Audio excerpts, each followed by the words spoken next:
नमस्कार प्यारे दर्शकों, स्वागत है आपका हमारे पवित्र चैनल पर जहां हम आपको सनातन धर्म, पुराणों और त्योहारों की आध्यात्मिक गहराइयों से जोड़ते हैं। आज हम बात करेंगे एक ऐसे दिव्य व्रत की जो न केवल धार्मिक दृष्टि से महत्वपूर्ण है बल्कि ब्रह्मांडीय घटनाओं से भी जुड़ा है। जी हाँ, हम बात कर रहे हैं देवशयनी एकादशी, जिसे हर वर्ष आषाढ़ महीने की शुक्ल पक्ष की एकादशी को बड़े श्रद्धा और भक्ति भाव से मनाया जाता है। श्रावण मास का आगमन हो और उसके पहले आषाढ़ शुक्ल पक्ष की एकादशी, एक ऐसा दिन जब स्वयं भगवान विष्णु शयन करते हैं और सृष्टि का संचालन क्षणिक रूप से बदल जाता है। इस दिन को हम कहते हैं देवशयनी एकादशी। हिंदू धर्म में एकादशी व्रत का विशेष स्थान है, लेकिन देवशयनी एकादशी की बात ही कुछ और है, क्योंकि यह न केवल एक व्रत है बल्कि यह है चातुर्मास की शुरुआत, जब भगवान विष्णु क्षीर सागर में योग निद्रा में चले जाते हैं। अगले 4 महीनों तक ब्रह्मांड के संचालन का भार देवी शक्ति और भगवान शिव के कंधों पर आ जाता है। इस दिन को हरिशनी एकादशी, पद्मा एकादशी और आषाढ़ी एकादशी के नाम से भी जाना जाता है। इस शुभ तिथि से जुड़ी पौराणिक कथाएं, धार्मिक मान्यताएं, व्रत विधि, पूजा पाठ की प्रक्रिया और इसके गहरे आध्यात्मिक संकेत हमें यह बताते हैं कि यह सिर्फ एक दिन नहीं है, यह है ईश्वर के प्रति समर्पण और स्वयं की साधना की शुरुआत का अवसर।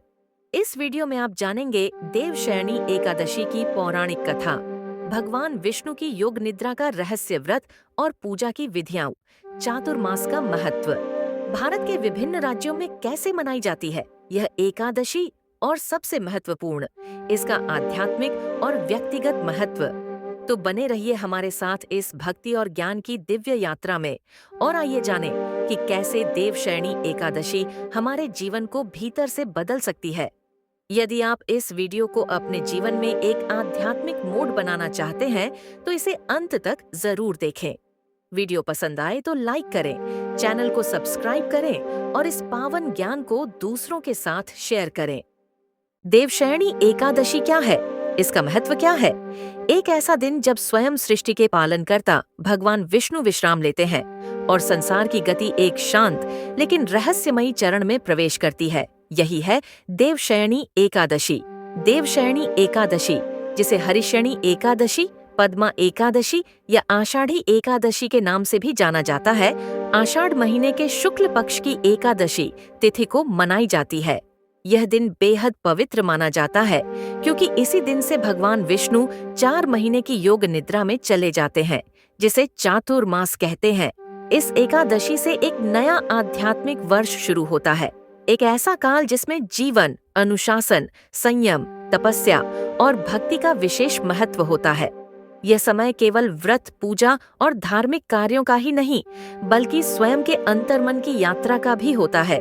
क्यों करते हैं इस दिन व्रत और पूजा? हिंदू धर्म में मान्यता है कि भगवान विष्णु संसार के पालन करता है। जब वे 4 महीने के लिए शयन करते हैं तब जीवन का संतुलन बदलता है। ऐसे समय में जो व्यक्ति उन्हें याद करता है, व्रत करता है और सच्चे मन से भक्ति करता है, उसे अक्षय पुण्य प्राप्त होता है। देवशयनी एकादशी का व्रत रखने से जन्म जन्मांतर के पापों का नाश होता है, जीवन में शांति और समृद्धि आती है, वैवाहिक जीवन में सुख सौभाग्य बना रहता है, मोक्ष की प्राप्ति के द्वार खुलते हैं। विशेष रूप से यह व्रत विवाह की प्रतीक्षा कर रहे युवाओं, दंपतियों के सुखद दाम्पत्य और मोक्ष की इच्छा रखने वालों के लिए अत्यंत शुभ माना जाता है। शास्त्रों में क्या कहा गया है?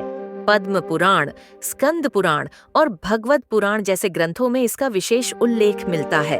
शास्त्रों के अनुसार भगवान विष्णु इस दिन क्षीर सागर में शेषनाग की शैया पर लेटकर योग निद्रा में प्रवेश करते हैं। देवउठनी एकादशी, कार्तिक शुक्ल एकादशी को वे पुनः जागते हैं। तब तक ब्रह्मांड का संचालन देवी लक्ष्मी, भगवान शिव और अन्य देवगण संभालते हैं। इस कारण इन 4 महीनों में शुभ विवाह, गृह प्रवेश, मुंडन, उपनयन आदि शुभ कार्यों को वर्जित माना गया है। आध्यात्मिक दृष्टिकोण से क्या है इसका संदेश?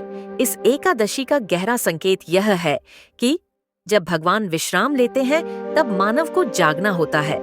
ये समय है स्वयं को सुधारने का, मन को साधने का, संयम, ब्रह्मचर्य और ध्यान को अपनाने का।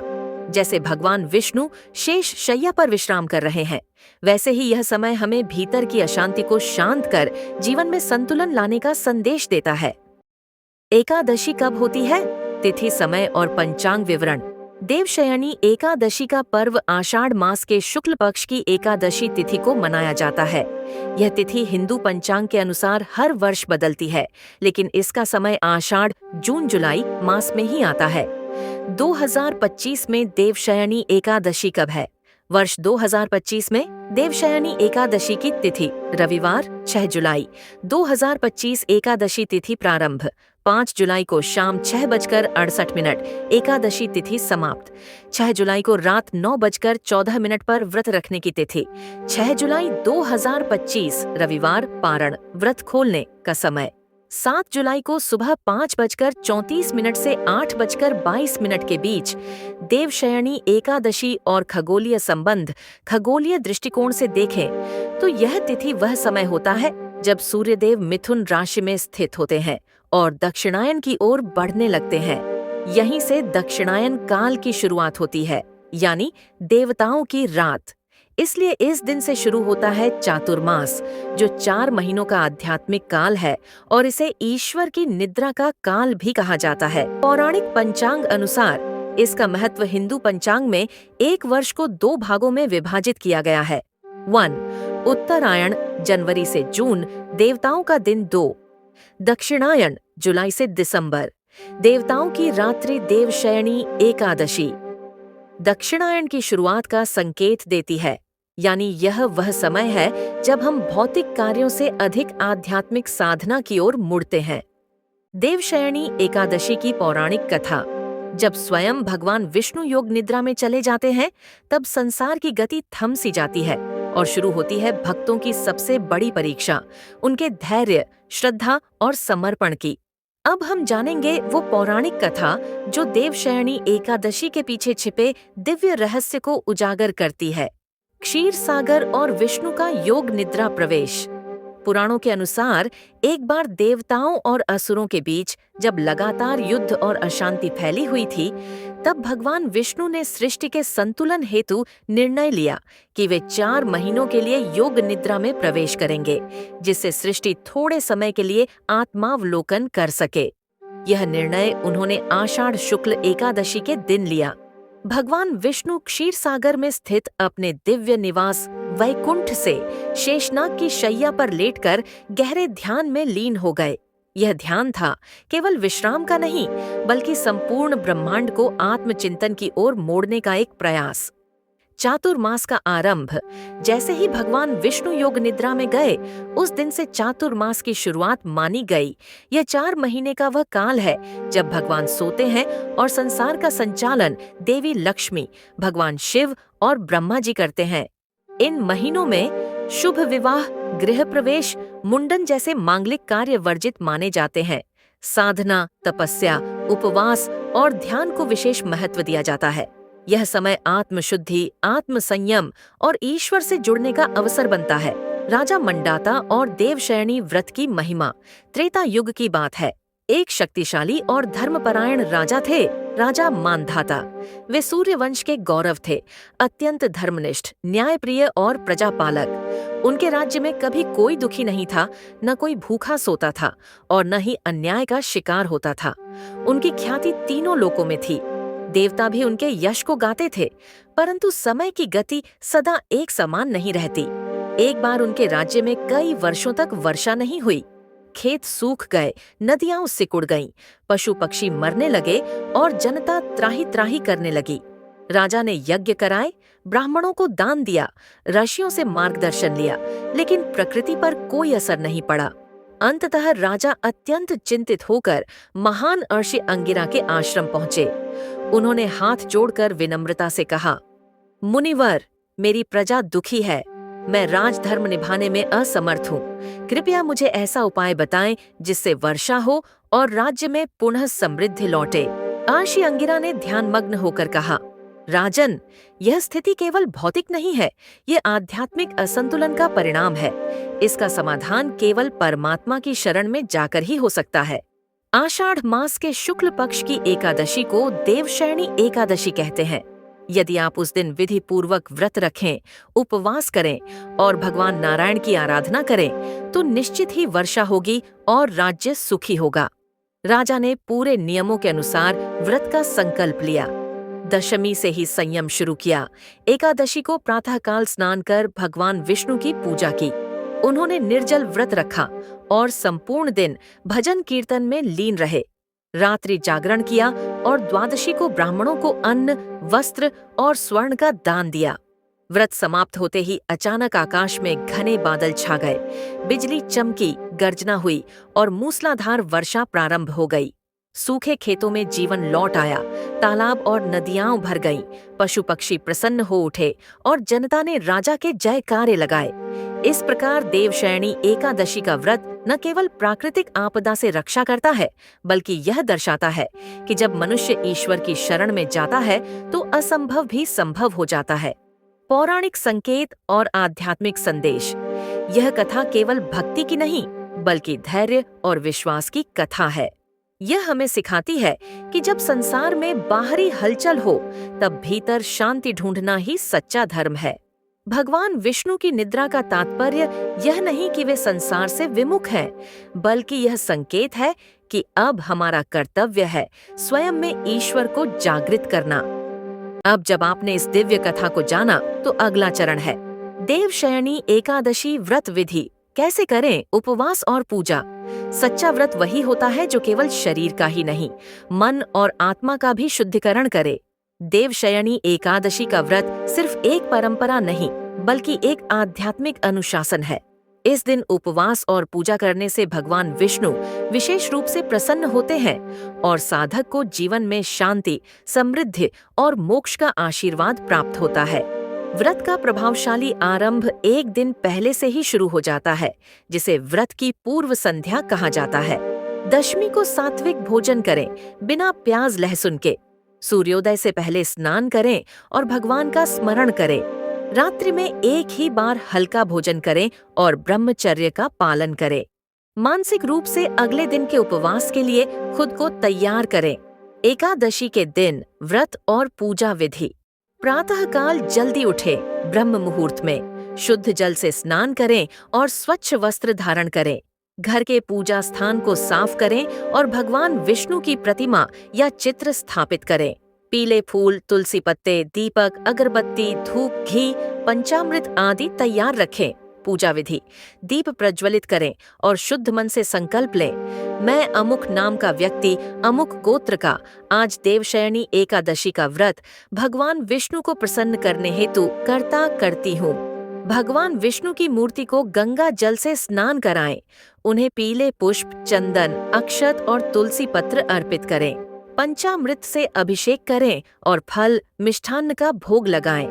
विष्णु सहस्रनाम, विष्णु चालीसा या भगवद गीता के श्लोक का पाठ करें। दिन भर भगवान विष्णु के नामों का जाप करें। दिन भर उपवास करें, निर्जला या फलाहार।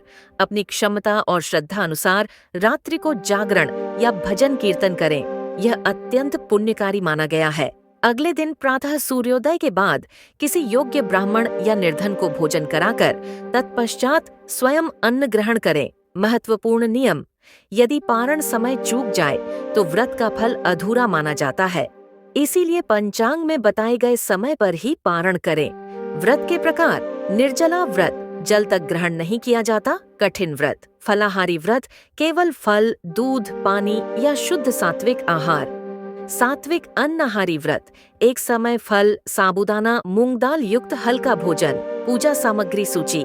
पीला वस्त्र, तुलसी पत्र, घी का दीपक, पंचामृत, गंगा जल, पीले पुष्प, पीले फल, केला, आम, धूप, अगरबत्ती, श्री विष्णु की मूर्ति या चित्र, चंदन, अक्षत, रोली, भोग सामग्री, खीर, पंजीरी, फल आदि।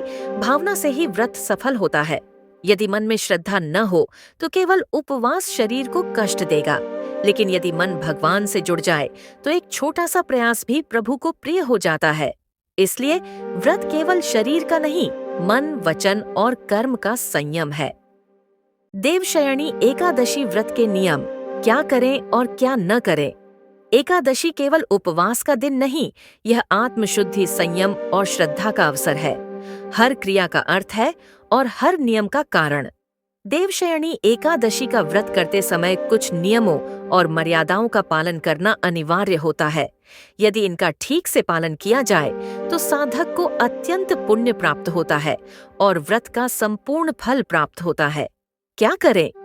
प्रातः ब्रह्म मुहूर्त में उठें और स्नान कर स्वच्छ वस्त्र धारण करें। भगवान विष्णु का स्मरण करें और व्रत का संकल्प लें। भगवान को पीले फूल, पीले वस्त्र और तुलसी पत्र अर्पित करें। विष्णु सहस्रनाम, गीता के श्लोकों या श्री हरि स्तोत्रों का पाठ करें।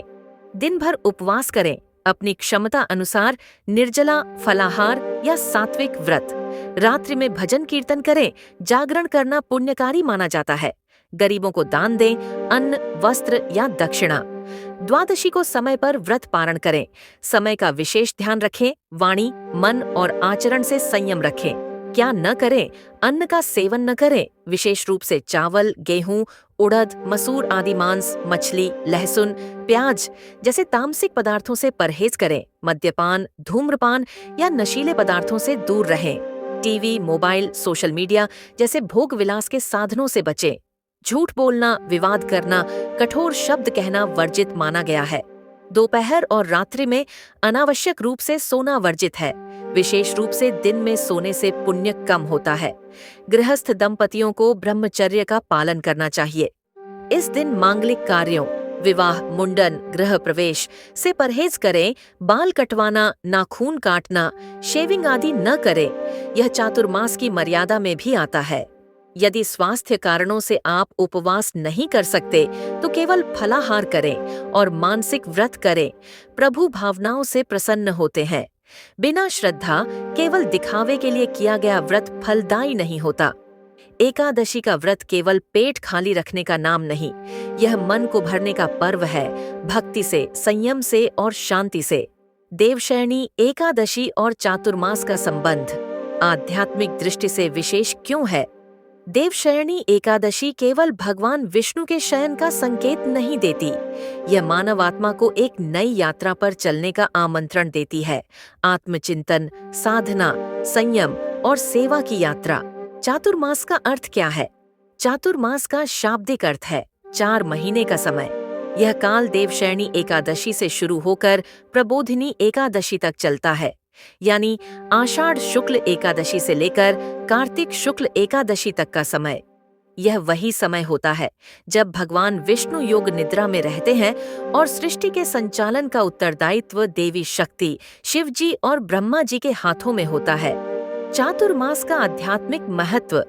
इस काल को आत्मचिंतन, साधना, तपस्या और सेवा का विशेष समय माना गया है। यह समय बाहरी उत्सवों और भोग विलास से हटकर अंदर की यात्रा पर जाने का है। यह साधना का समय है, जप, ध्यान, व्रत, स्वाध्याय। यह संयम का समय है, इंद्रियों पर नियंत्रण, सात्विक आहार। यह तपस्या का समय है, शरीर, मन और कर्म का संतुलन। यह सेवा का समय है, गरीबों की सहायता, गौ सेवा, जलदान। यह समर्पण का समय है, ईश्वर के प्रति पूर्ण आत्मनिवेदन। शास्त्रों में क्या कहा गया है? पद्म पुराण में उल्लेख मिलता है कि जो साधक चातुर्मास के 4 महीने संयम पूर्वक जीवन बिताता है, वह जन्म जन्मांतर के पापों से मुक्त होता है और उसे विष्णु लोक की प्राप्ति होती है। चातुर्मास और ऋतु परिवर्तन। इस काल में वर्षा ऋतु होती है, जिसके कारण अधिकतर साधु संत एक ही स्थान पर ठहर जाते हैं और चातुर्मास्य व्रत करते हैं। जीव जंतुओं की रक्षा हेतु भूमि की खुदाई, पेड़ पौधों की कटाई आदि पर प्रतिबंध होता है। शरीर की रोग प्रतिरोधक क्षमता कम होती है, इसलिए भोजन में सात्विकता अपनाई जाती है। इसीलिए मांस, मदिरा, प्याज, लहसुन, अधिक तेल घी वाले पदार्थ निषेध माने जाते हैं। चातुर्मास का गुप्त रहस्य। जब भगवान सोते हैं तब हमारी आत्मा जागती है। ये समय केवल धार्मिक कर्मकांडों का नहीं, बल्कि जीवन की सच्ची दिशा खोजने का है। ये एक आत्मनिर्माण का मौसम है। जो व्यक्ति इस समय का सदुपयोग करता है, वह न केवल सांसारिक सुख पाता है, बल्कि आध्यात्मिक उन्नति भी करता है।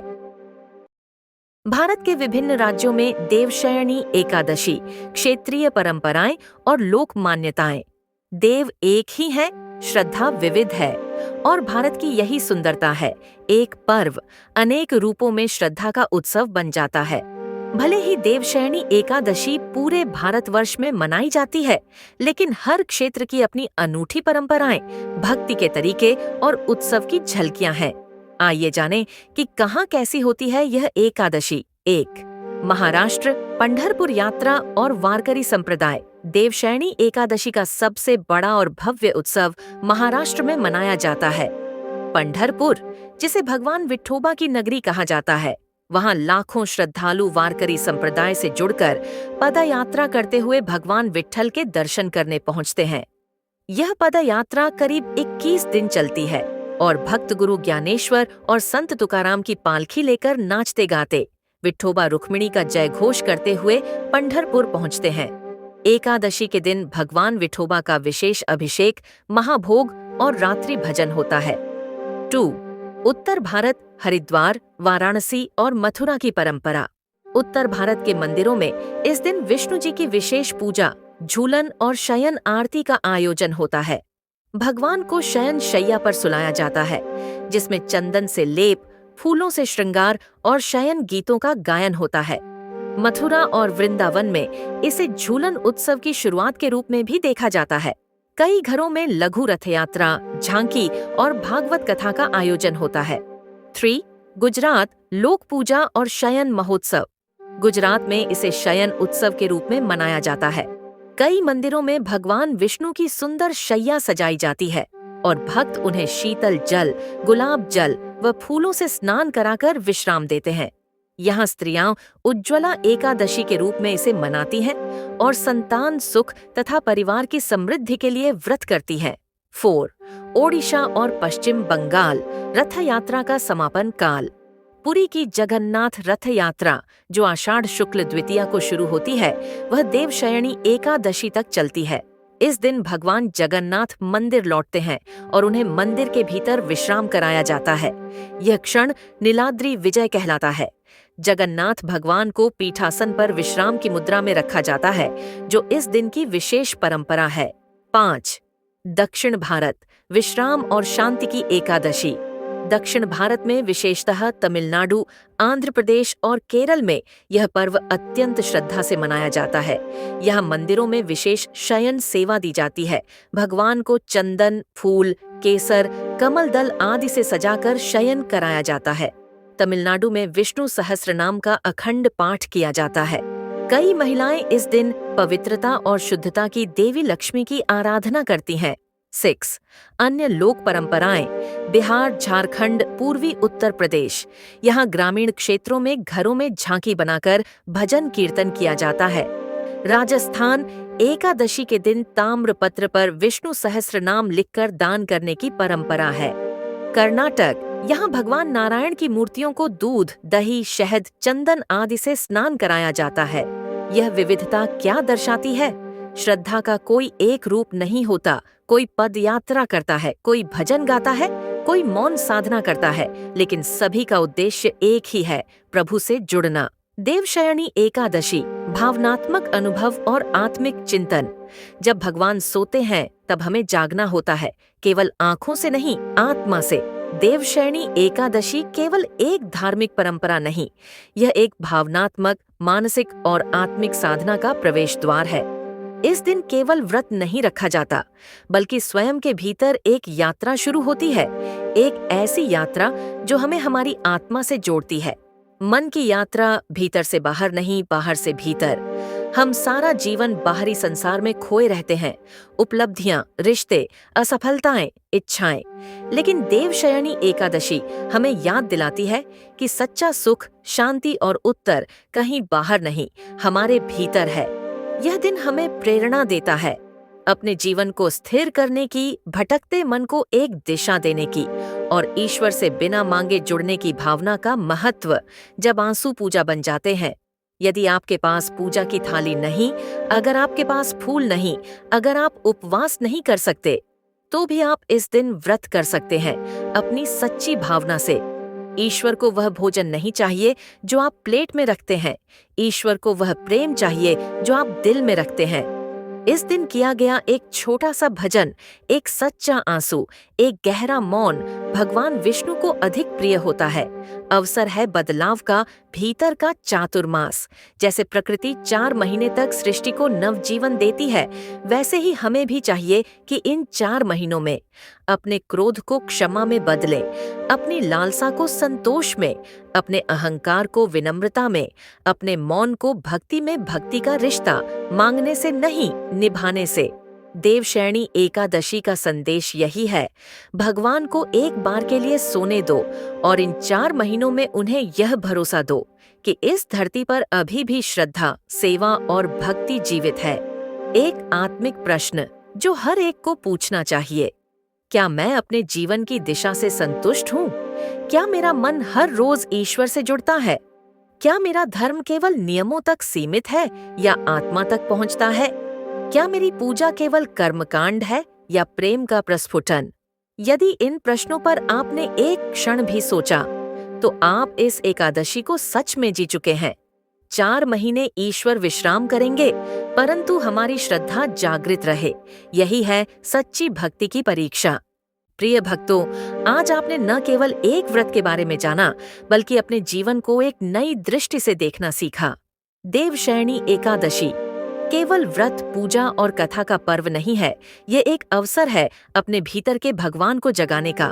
इन 4 महीनों में आप स्वयं में संयम और साधना लाएं, दूसरों की सेवा करें और भगवान से संबंध केवल मांगे नहीं, निभाएं। जब अगली देवउठनी एकादशी आएगी और भगवान विष्णु पुनः जागेंगे, तो वह आपको देखकर मुस्कुराएं और कहें, इन 4 महीनों में तुमने सच में मेरा स्थान लिया।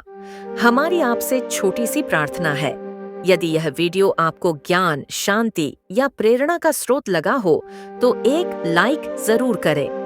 यदि आप चाहते हैं कि और भी ऐसे आध्यात्मिक विषयों पर वीडियो आप तक पहुंचे, तो चैनल को सब्सक्राइब करें और बेल आइकन दबाएं। इस पावन जानकारी को दूसरों तक पहुंचाने के लिए वीडियो को अपने मित्रों, परिवार और भक्ति समूहों में शेयर करें। कमेंट करके हमें जरूर बताएं, आपने इस एकादशी में अपने जीवन में क्या संकल्प लिया? आपका उत्तर न केवल आपकी साधना को बल देगा, बल्कि दूसरों को भी प्रेरित करेगा। आप सभी को देवशयनी एकादशी की हार्दिक शुभकामनाएं। ईश्वर आपको शांति, भक्ति और आत्मबल प्रदान करे।